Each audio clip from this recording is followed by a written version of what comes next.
오늘 주시는 하나님의 말씀은 구약성경 시편 121편 6절로 7절입니다. 할렐루야. 오늘은 성경 속에 나온 우리의 인생을 치료하는 명약 네 번째 시간입니다. 요한복음 9장에 보게 되면 한 맹인이 나옵니다. 맹인이라고 하면 앞을 못 보는 사람입니다. 앞이 안 보여 얼마나 답답하겠습니까? 그런데 그 답답한 건 고사하고 그 맹인이 가는 곳마다 속절없이 그 맹인의 귓전을 때리는 의문의 소리를 수도 없이 듣게 됩니다. 사람들이 그의 귓전에다가 뭐라고 얘기합니까? 이 사람이 맹인이 된 것이 누구의 죄 때문인가? 자기인가? 아니면 그의 부모의 허물로 인함인가? 바꿔 말하면 이렇습니다. 이 가난하고 가련한 바보 같은 비련의 인생을 사는 사람이 이런 불행한 일을 당하는 것은 어찜인가? 어디에서 잘못된 것인가? 그의 부모가 무슨 일을 저질렀기에 이 같은 고통을 겪어야만 한단 말인가? 도대체 무슨 죄가 이 사람에게 한 점의 희망도 없는 처참한 인생을 불러왔단 말인가? 이런 말을 끊임없이 듣게 되죠. 우리도 마찬가지입니다. 불행한 일이 닥치면 뭔가에서 일이 잘못 꼬였기 때문이라고 속단을 합니다. 모든 질병은 죄 때문에 생겼다라고 요즘 사람들도 생각을 해요. 하지만 세상의 구주로 오신 예수님은 그것이 옳지 않다는 것을 친히 입증해 보이셨습니다. 예수님은 가장 위대한 의사이기도 하시죠. 그리고 전지전능한 하나님이시기도 하시죠. 그 예수 그리스도께서 굉장한 말씀으로 환난과 어려움 속에 처해 있는 사람에게 용기를 주십니다. 그것이 요한복음 9장 3절인데 그 말씀을 보면 이렇습니다. 예수님이 하시는 말씀이에요. 이 사람이나 그 부모가 죄를 범한 것이 아니라 그에게서 하나님의 하시는 일을 나타내고자 하심이니라. 우리가 때로 병에 걸리고 환경에서 주는 압박 때문에 우울증에 빠지게 될 때 가장 많이 해대는 질문은 이런 종류예요. 내가 우울증에 걸린 것은, 내가 이 병에 걸린 것은, 내가 이 어려움을 맞이하게 된 것은 과연 무슨 죄를 범했기 때문입니까? 그리스도께서 하신 말씀이 우리에게 무엇을 강조하는지 다시 한번 생각해 보십시오. 당신이나 당신의 가족이 죄를 범한 것이 아니라 다만 이 일은 당신의 삶 가운데 하나님의 능력을 나타내고자 하심이라. 만일 우리가 병에 걸렸다면 의학적인 치료가 필요한 질병에 걸린 것뿐입니다. 여러분 그런 뉴스 접해봤죠? 저 밑에 동네에서 어느 공장에서 불산이라고 하는 화학 제품을 잘못 관리를 해서 그 불산이 노출이 됐어요. 그러니까 유출이 돼가지고 그 주변 농경지가 다 오염되고 공기가 오염되는데 이것이 굉장히 인간에게 치명적인 것이에요. 그래서 여러 사람들이 불산에 노출이 돼서 신체적으로 큰 어려움을 호소하기도 되고 또 건강상에 해를 입게 되었습니다.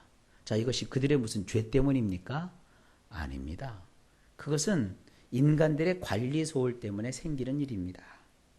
이 세상에 그렇게 생각하십시오. 혹 여러분 병에 걸렸으면 그것은 재수의 옴부토서도 아니고 하나님이 뭔가 나를 때리고 혼내키려고 하신다. 이렇게 생각하지 마십시오. 지금 의학적 치료가 필요한 병에 걸린 것뿐입니다. 삶에서 옥죄어오는 어려운 난관에 부딪혔다면 이것은 해결이 필요한 상황에 처해진 것뿐입니다. 힘들고 어려운 일을 당했을 때 그것을 속단하여 무슨 죄책감을 끄집어낼 생각일랑은 아예 던져버리십시오. 그러면 어떻게 해야 됩니까? 그 무엇보다도 더욱 정진해서 그럴수록 성경을 읽고 기도를 드려야 합니다. 어려움이라고 하는 것은 대체로 성경을 읽는 것과 하나님께 기도하는 것을 무엇보다도 거부하게 만듭니다. 여러분 거기에 져서는 안 됩니다. 그리스도 안에 있는 우리는 하나님이 원하시는 일을 할 수 있는 능력을 이미 소유하고 있습니다. 만일 여러분 마음속에 찝찝한 감정이 생겨서 자꾸 하나님에게서 멀어지고 기도와 말씀에게서 멀어지게 되면 그러한 감정을 향하여 단호하게 노, 아니요 라고 외치십시오. 그리고 우울하고 꿀꿀한 기분이 들 때 하나님과 오히려 교통하고 교제하겠다는 결단을 향해서 예스, 예 라고 외치십시오. 그리고 어려움으로 인하여 오히려 여러분 감사하십시오.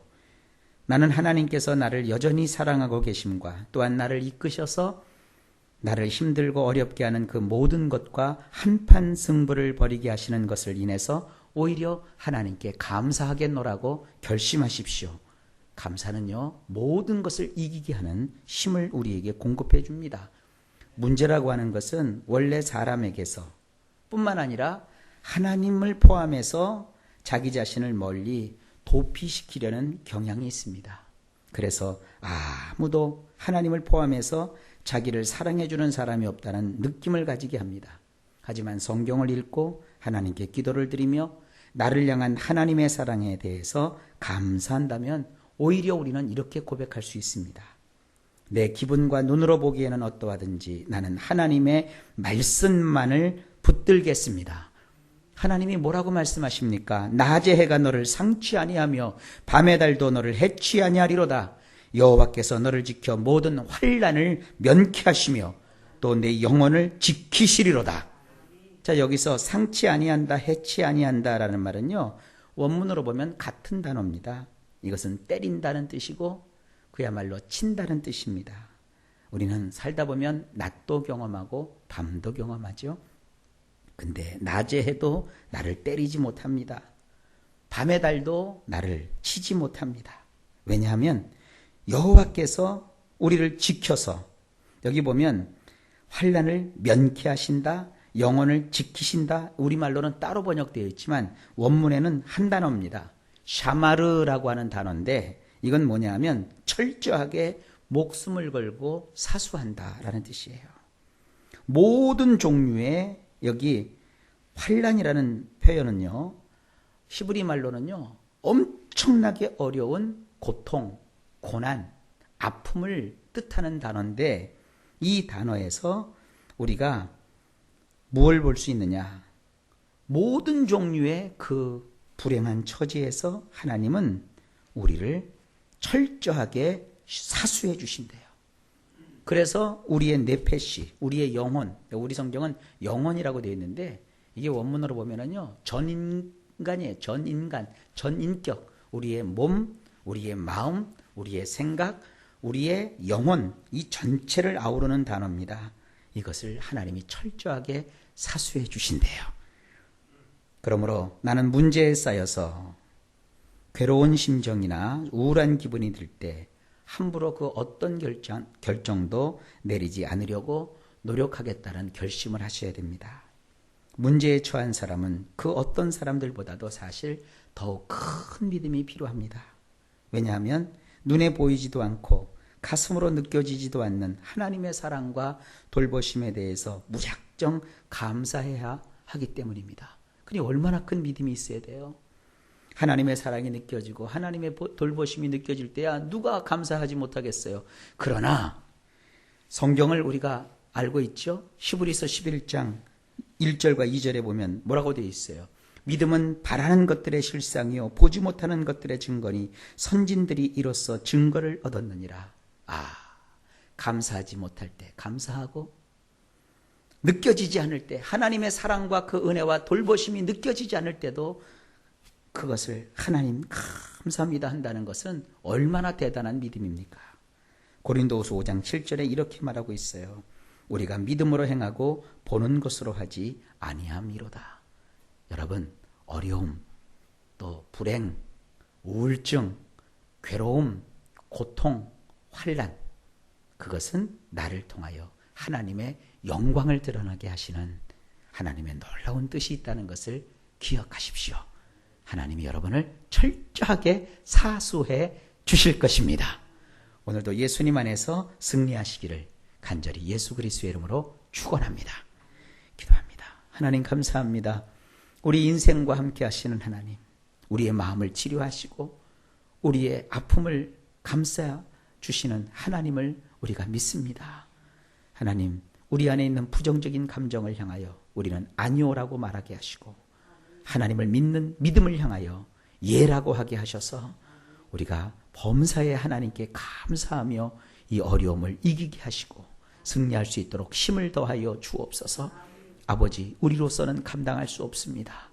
아직 느껴지지 않고 보이지는 않지만 우리와 함께 하시는, 나를 사수해 주시는 그 하나님의 은혜를 우리 모든 성도들이 실제로 경험할 수 있도록 도와주시옵소서. 주 예수님의 이름으로 간절히 기도하옵나이다. 아멘.